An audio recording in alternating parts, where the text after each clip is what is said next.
students, let us come to the today's session. Last class I explained about plant hormones, auxins, cytokinins, gibberellins, abscisic acid and ethylene, and about their functions I explained.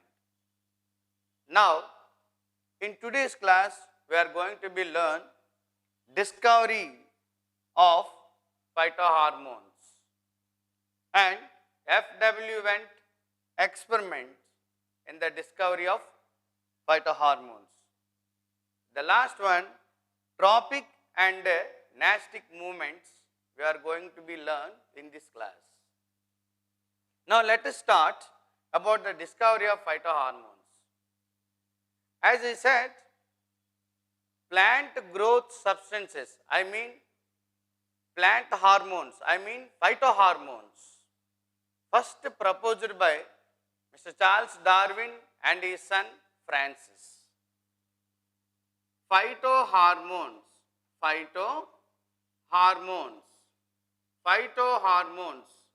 mean plant growth substances, plant hormones, first proposed by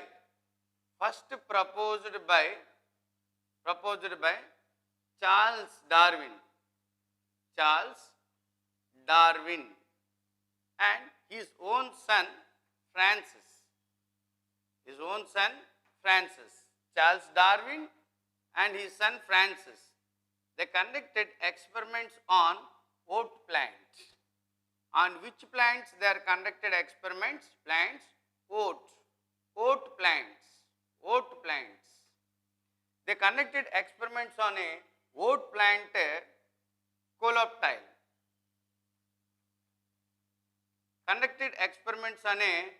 coloptile.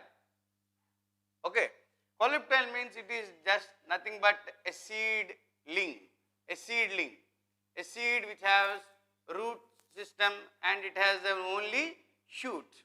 That is, we call it as coleoptile. That means a seedling, a small seedling. Now let us go to see about how they conducted experiments. First of all, they took an first experiments. They took an oat plant seedling, I mean coleoptile, and then first of all what they did, they decapitated the stem. I mean they removed the tip of the coleoptile.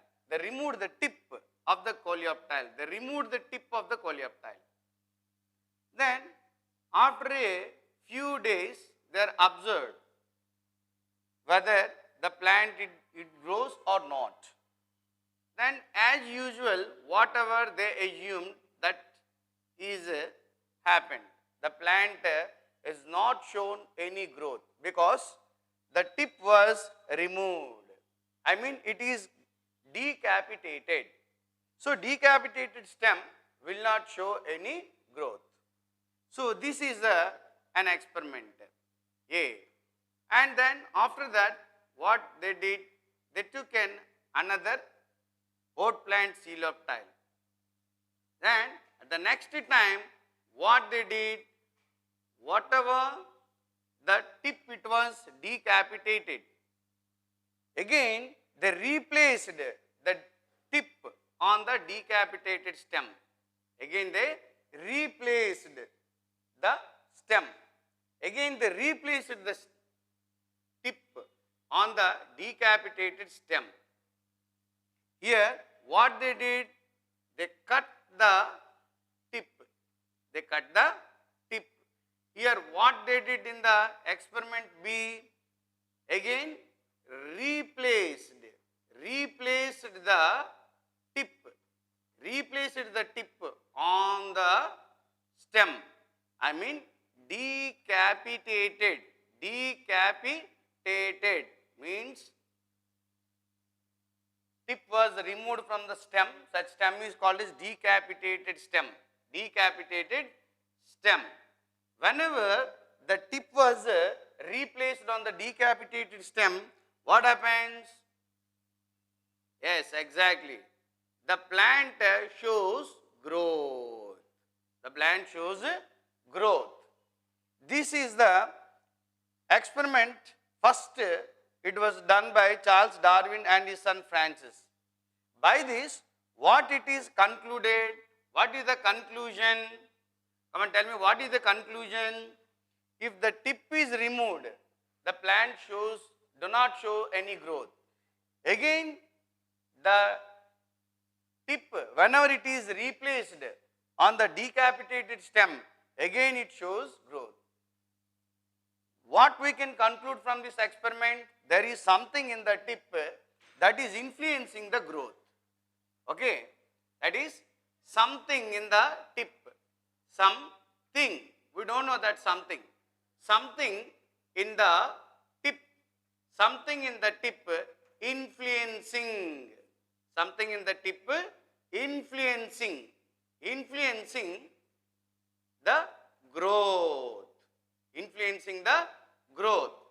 But Charles Darwin and his son Francis, they doesn't know what it is present in the tip and what it is influencing the growth in the terminal part. Then later on, second sort of experiment. What they did in the second experiment, they took one coleoptile, oat plant coleoptile. Then after that, half of the coleoptile, they are exposed to the sunlight, and another they are exposed to the half part to the dark. Okay, half part to the sunlight and half part they are exposed to the dark. Then automatically what happened? The next moment, the coleoptile of an oat plant started bending towards the sunlight. I mean, it is showing a response towards the sunlight. Showing response towards the sunlight. That means it is responding to stimuli, I mean to sunlight. So, this is the experiment A in the second experiment. Now, the another experiment they did. What is that? They took another coleoptile of an oat plant, and then what they did this time,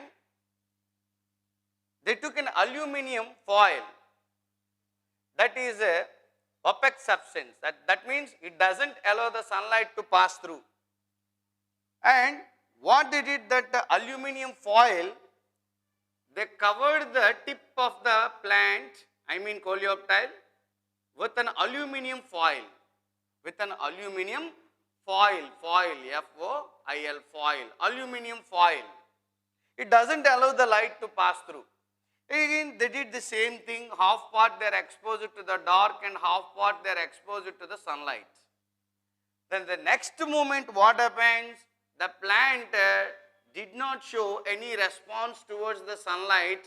It is grown straight without responding to the sunlight. Why it is not responded to the sunlight?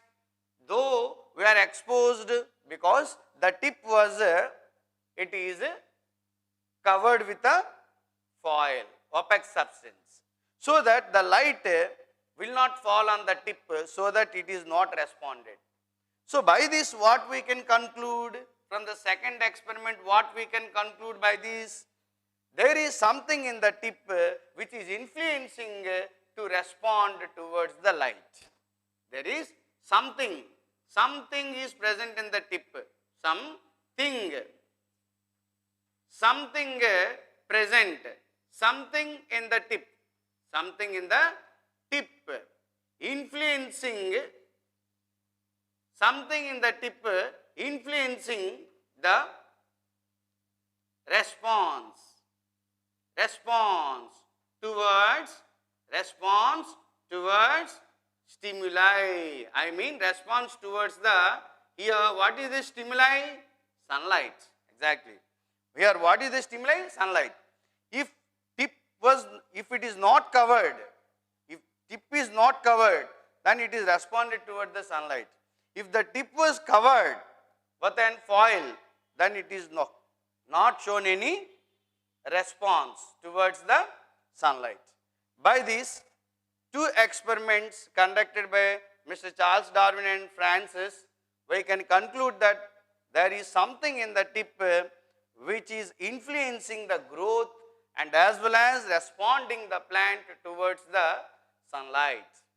Now we are going to see about the another experiment, that is F.W. Went experiments. F.W. Went experiments. F.W. Went discovered the phytohormones. He also conducted experiments and he extracted the hormones from the tip region of the plant, and he named that hormone as an auxin. Charles Darwin and Francis, they said something present in the tip region which is influencing the growth of the plant and responding towards the sunlight. F.W. Went, that something which is present in the tip was extracted outside and he called it as an hormone and he named it as an auxin. Auxin means, it is a Greek word. It means that to increase, I mean it is responsible for the growth, increasing the stem length. So that is the reason why he named that hormone as an auxin. This auxin is only responsible for growth of the plant and response towards the sunlight.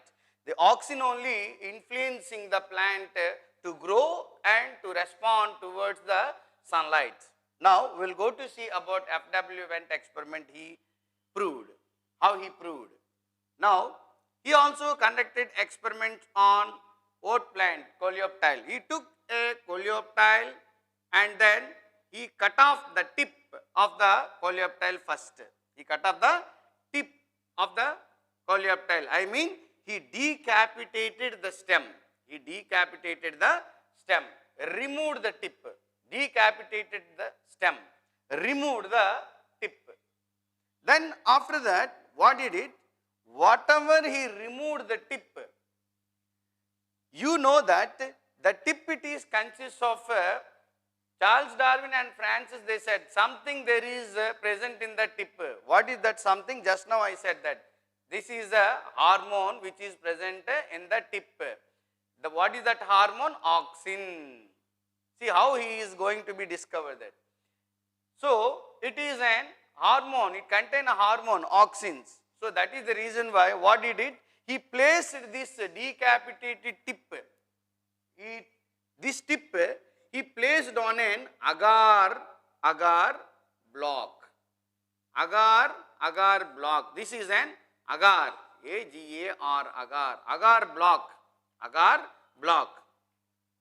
Whatever he removed the tip and he placed the tip on the agar block. And after that what happens? He placed the tip on the agar block for a few hours. So that what happens? Whatever the hormones present in the tip region, I mean auxins, as I already said, that word auxins, those auxins present in the tip are absorbed into the agar block. So now auxins are, after a few hours, the auxins are absorbed into the agar block. Now what he did, he cut off this agar block into small blocks. He cut off the agar block into small blocks. Now every block it is consists of a hormone. I mean auxins are present in these blocks. Now he did another thing in the next series of experiments. He took a coleoptile of an oat plant, then after that he took a coleoptile and then he removed, I mean decapitated the stem and then he removed the tip.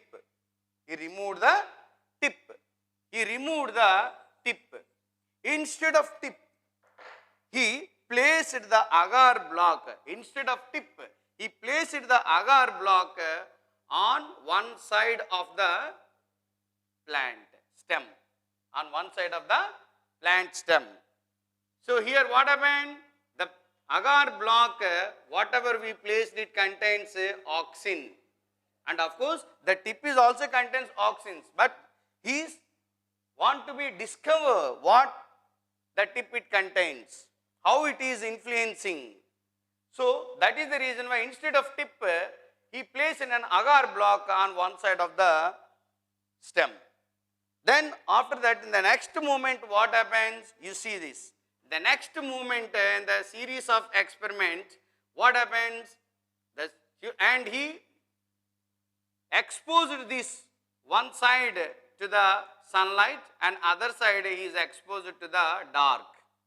Then immediately what happened? The coleoptile, it was wherever he placed the block, along with the block, it was responded towards the sunlight. I mean, the plant stem, it was bent towards the sunlight along with the block. Why? Because the block it contains auxins. The block it contains auxins, and these auxins attracted towards the sunlight and influencing the plant to bend towards the sunlight, and it is automatically responded towards the sunlight. So like that, this particular phenomenon means responding plant towards the sunlight. This particular phenomenon is called as phototrophism. Phototrophism. Phototrophism. Photo means light. Trophism means response towards the light. Phototrophism. So plants bend towards the sunlight is called as phototrophism. It was influenced. It was proved by F.W. Wendt. He also given a wonderful explanation for this plants bend. What happens here? Plants, why they are bending, how they are able to bend? See this. When the plant is bending, what he has given the explanation, when we are placed the agar block, one side we are exposed to the sunlight and other side we are exposed to the dark. So that what happened? The auxins, whatever it is present in the stem, I mean in the block, it is absorbed into the stem. Absorbed into the stem. See here what happens. I will explain very clearly, listen carefully. So here what happens? He took in coleoptile and removed the tip, and then he placed the block on one side. Which side? On the light side. Other side is a dark. So here what happens? The block it contains auxins and absorbed into the stem. And after that what happens? The auxins will be accumulate on other side of the sunlight, opposite side of the sunlight. That means it is comes to the dark side. So that auxins, whenever it is comes to the dark side, what happens? Here auxins, it is responsible for the cell elongation and cell division. So that what happened? Because the auxins are migrated towards the opposite side, that means to the dark side, what happened? Auxins are accumulated in the dark side and promote more cell division and more cell elongation. As a result of here, cell division it is more than the light side. So that what happened? Here the cells are more, it is divided and automatically it is bent. Here the cell division is less. And other side cell division is less and other side cell division is more. Then automatically what happens? The plant it is bent towards the sunlight. Bent towards the sunlight.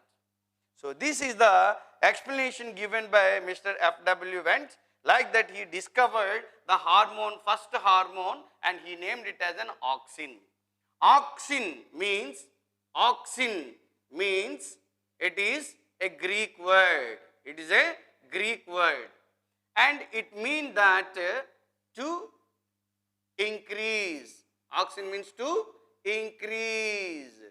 The English meaning to increase. Okay, now see the diagram. Do the diagram. What it is in the diagram? Just what I explained, it is there in the diagram. He took his coleoptile of an oat plant. Then he decapitated the tip. See the tip, it was placed on the agar block, and then he made it into several small blocks, and one block is placed on the one side of the stem, and automatically the stem is bent towards the sunlight. Why? Because whenever we place the block, and automatically the oxygens will be absorbed into the stem, and automatically they comes to the opposite side, I mean again is the light. Then automatically here get accumulated at the dark and promotes more cell division. Automatically one side cell division is becoming rapid and other side cell division becomes slow, and automatically what happens? The plant will be bent towards the sunlight. The plant will bend towards the sunlight. So let us see tropic movements and nastic movements. Tropic movements and nastic movements. In the previous class I said that plants are also respond towards the sunlight, towards the gravity, towards the water, towards the touch, towards the chemicals. Like animals, they are also shows response towards the stimuli. They can also sense the environmental changes, I mean stimuli, and according to that they shows the response. Here we will see now how they are responding towards the stimuli. But plant responses are of two types: nastic movements and tropic movements. See here, then what is tropic movement and what is nastic movement? Tropic movement means here the stimuli directs the response. The stimuli direct the response. For example, if the stimuli comes in this direction, if in this direction if stimuli is applied, then response is also occurred in this direction only.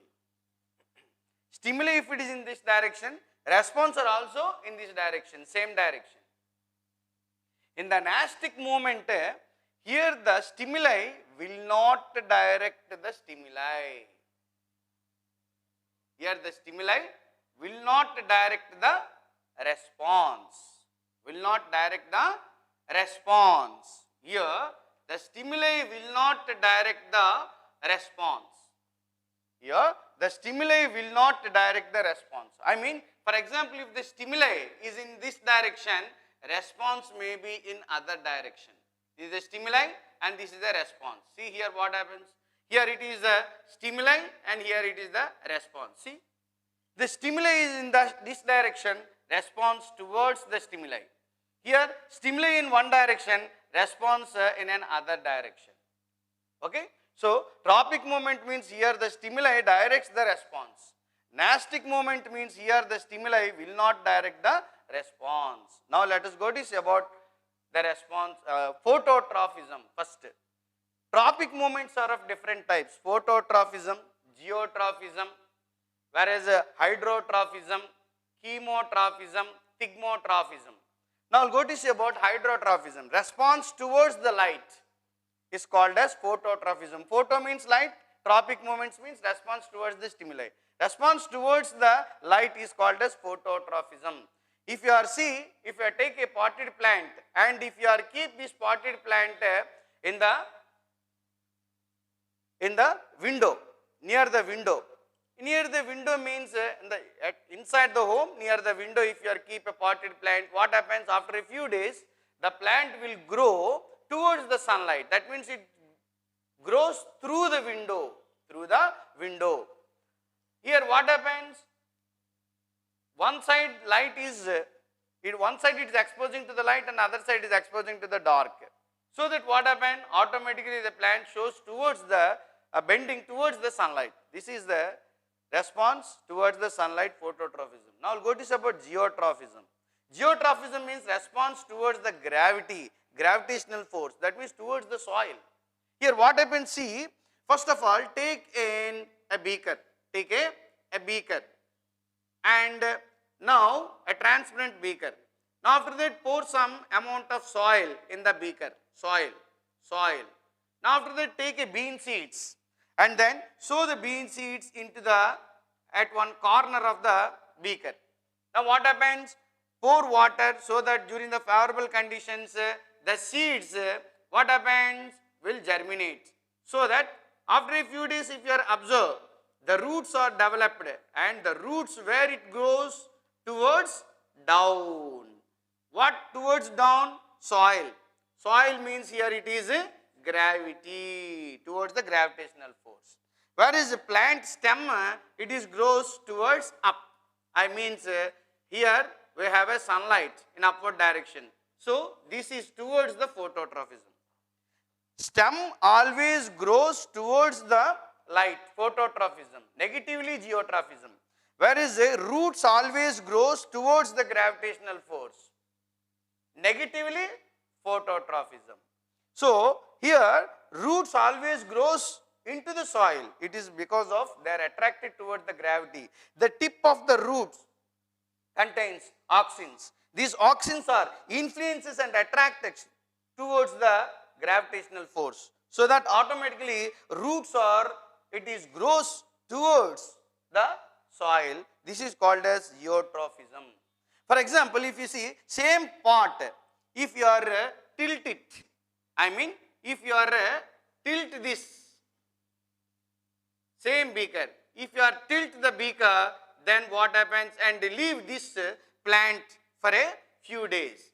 Leave this plant for a few days. What happens? See, the roots are in the soil. Now we are tilted the plant.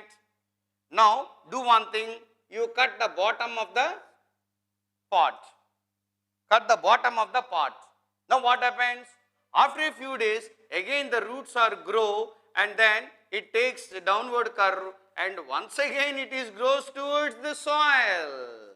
Again shows geotrophism. Whereas the plant after a few days, it takes an upward curve and then automatically this goes upwards, and that means towards the sunlight, phototrophism.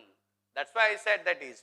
Always the roots are shows toward geotrophism, the stem shows phototrophism.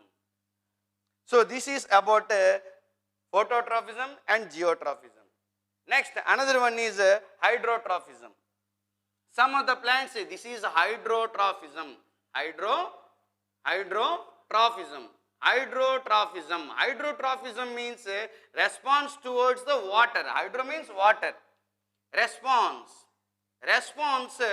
towards water is called as hydrotrophism. Okay? And response towards the touch is called as thigmotrophism. Response thigmotrophism. Thigmo, thigmotrophism. Response towards the touch. Response towards touch. Response towards touch is called as thigmotrophism. If you see the creeper plants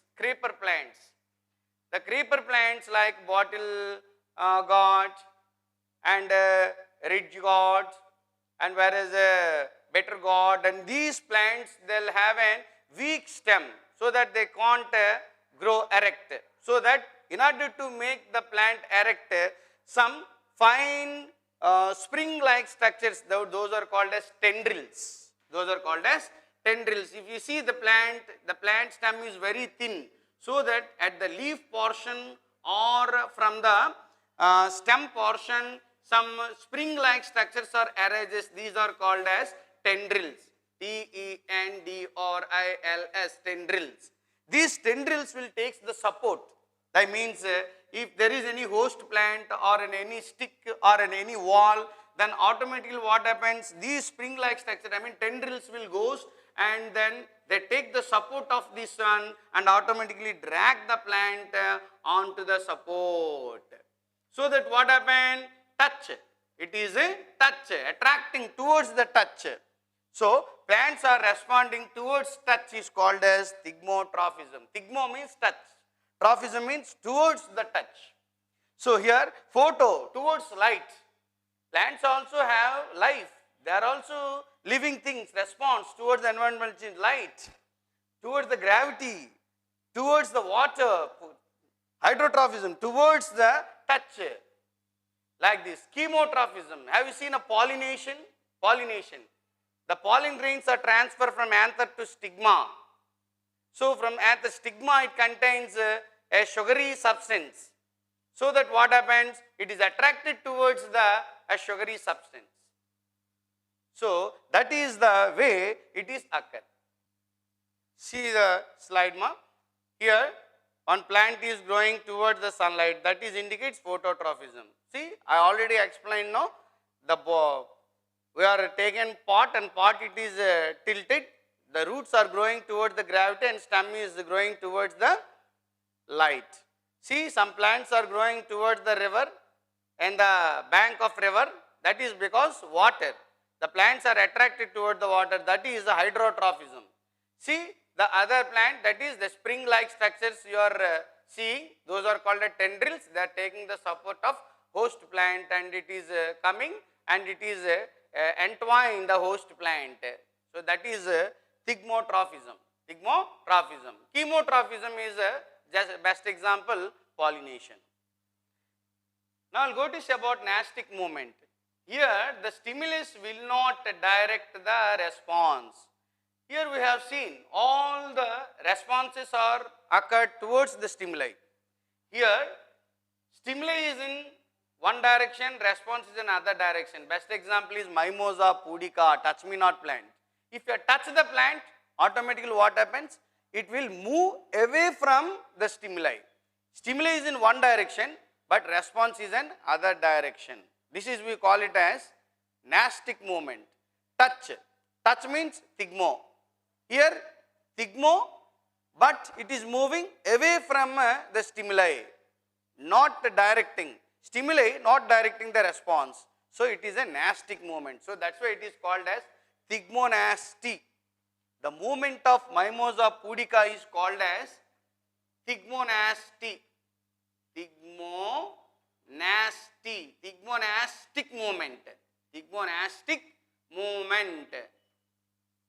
Thigmonastic movement. See the difference between thigmotrophism and thigmonastic movement. Thigmotrophism towards the touch. This is against the touch.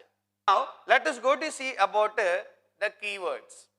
Here in this class we have seen some of the important words. Response is a reaction towards the stimuli. Stimuli and any environmental change is called a stimuli. Synapse, where the axon makes contact with the other neurons, it leaves a small gap. At this junction, the message is transferred in the form of neurotransmitters, chemicals, synapse. Afferent nerves, that means sensory nerves. These are called as incoming nerves. Afferent nerves, motor nerves, these are outgoing nerves. CSF, cerebrospinal fluid present in the brain, protects the brain and it provides nutrients to the neurons. PNS, peripheral nervous system, all the nerves comes under this peripheral nervous system, 43 pairs. In this, cranial nerves are 12 pairs and whereas spinal nerves are 31 pairs, total 43. ANS, autonomous nervous system, subdivided into two types, sympathetic and parasympathetic nervous system, controls all involuntary functions. ENS, enteric nervous system, I said that it is present in the digestive system, it contains more than, and scientists they nicknamed as a second brain, and it is autonomously works independently. Now insulin, it's a hormone, controls the sugar levels, and deficiency of insulin causes diabetes mellitus. And endocrine glands, ductless glands, whereas feedback mechanism, as I said, maintaining a required amount, desired quantity of hormones in the body. If it is more, then automatically get back to the normal. If it is less, and automatically get back to the normal. So that is feedback mechanism. Next, another one is phytohormones, plant hormones, auxins, cytokinins, gibberellins, all these are all. Next, tropic movements and nastic movements. Just now I explained tropic movements and nastic movements. So this is about the entire coordination lesson. Now we will take a small worksheet for the practice purpose. First question, who discovered plant growth substances? Second question, growing of roots in response to water is called. Third question, what are the differences between tropic movement and nastic movement? Fourth question, responding towards touch is called. Fifth question, who proposed the plant growth substances? So, we are successfully finished the coordination lesson. Thank you very much.